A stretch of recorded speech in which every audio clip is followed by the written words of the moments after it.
she's out of the garage, so that's good. Whenever I was starting it up, it was spitting out this black shit, and I don't want to have to clean too much of that off of my garage floor, so figured I'd push it out. So here she is. I am going to start it up here in a second and move it over to the trailer, get it loaded up. Let me get it out in the sun. So here's the battery. Quick connect.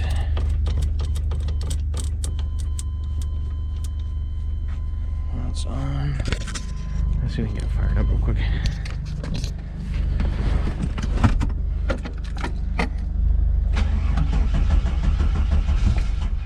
It had been idling like shit.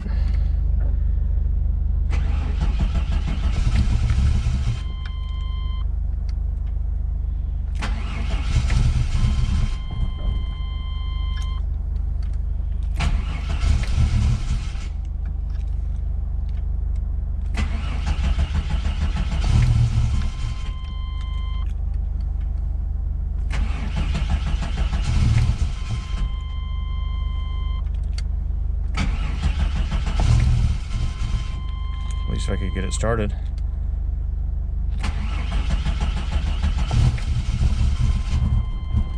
Come on.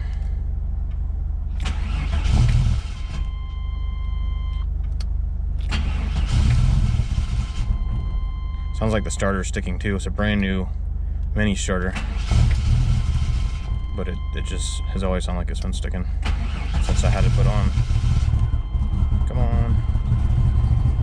Come on, just stay running.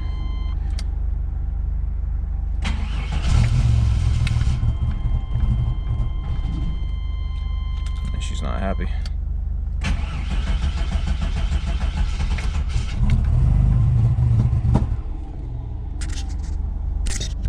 All right, we'll be back. So after some backfiring and hard idle and a lot of dump fuel, I got her backed up over here. We're gonna load it up on the trailer here in a second. Maybe the timing's off, among some other things, so we're gonna find out. The plugs are probably fouled out by now. We're gonna figure out what all is going on with this thing and get it right.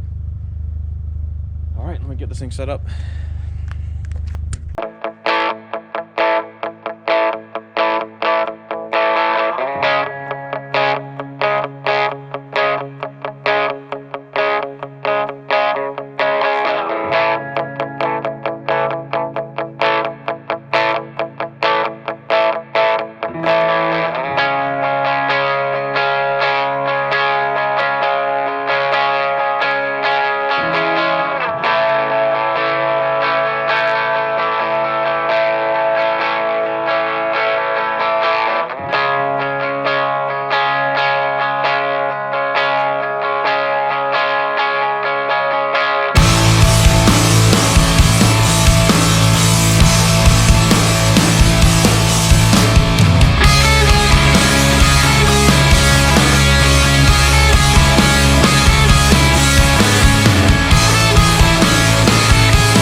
All right, finally got the Typhoon over to Jason's. He's had a chance to look at it for a second. Quick assessment, what do you think? Right off the bat, I mean, you know, we're just going to kind of go through the basics. Verify that, you know, top dead center's right and the distributor stabbed right. Make sure that we, you know, set base timing. It sounds like in trying to run it a little bit, we've run into, you know, maybe some foul plugs, stuff like that. So just basically kind of go through the basics, get, you know, to me, just based off what I heard, it sounds like it's a timing related issue, like it's out of time, or these are really common. They have a inner and outer ring on the harmonic balancer, and that has a tendency to slip, and so then people set timing based off of that, and it's inaccurate. So it could be something simple like that, but you know, other than that, I don't see any reason why it won't fire out and go smooth. It's just a matter of setting everything up more or less. Right on, cool. Also, we got some plug wire protectors. I'm gonna have them throw these on there. And starter shield. And of course the new plugs. Yeah, the heat shields are really important these because it's a very crammed engine bay. Everything runs really hot. Starters like to die just because they get so much heat off that exhaust manifold, and then you've got downpipe right there too. On my Cyclone, we had tons of cracks in spark plug wires just from heat, and they get dry and brittle.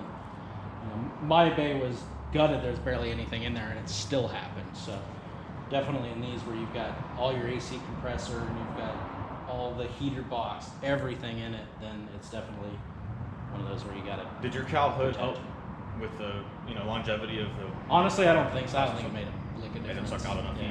I don't think there was enough pulling air through it that it really did anything. I think outside of the aesthetics, I don't think that hood did anything. And it came on the truck, so it looked cool. Yeah, There's that. Awesome. Cool. Well, yeah. So, when are you gonna be able to get started on this? Sometime next week, or? Yeah, I'll probably just start tinker on it like Monday, and I don't know. I have some free time tomorrow. I might sneak down. I might not. But we've got fuel. We got fuel pressure. We know that. We know we've got spark, and it's just not firing up and running smoothly. So that tells me that it's probably just timing related. Injectors are brand new, so we're probably not dealing with a clogged injector or anything like that.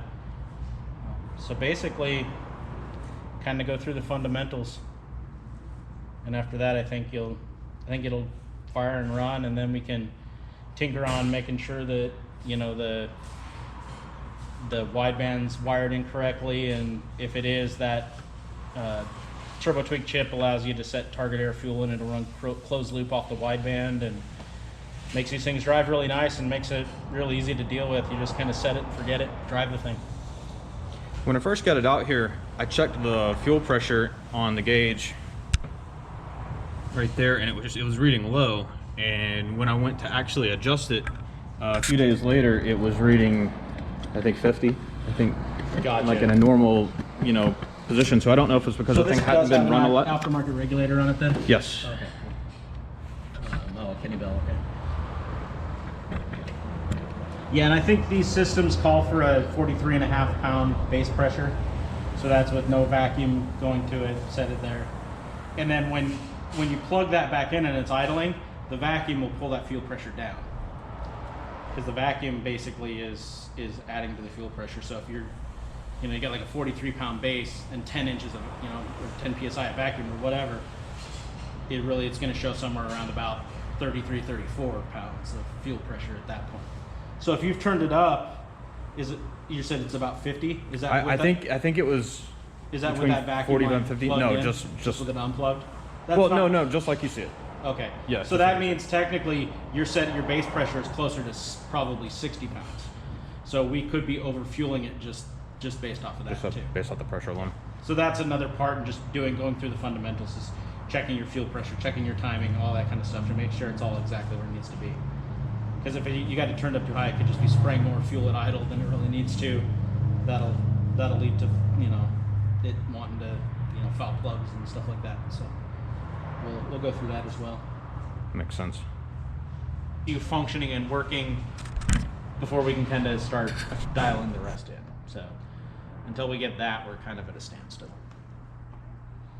And if we keep trying to run it and do stuff, we're just going to keep fouling the plugs. plugs out. Yeah. Right. Yeah. So we're at a standstill, but we know kind of a plan of attack, and we will make some progress and keep making headway on this thing. Other than that, the motor sounded smooth and healthy, so just that idle. All right, guys, we'll be back.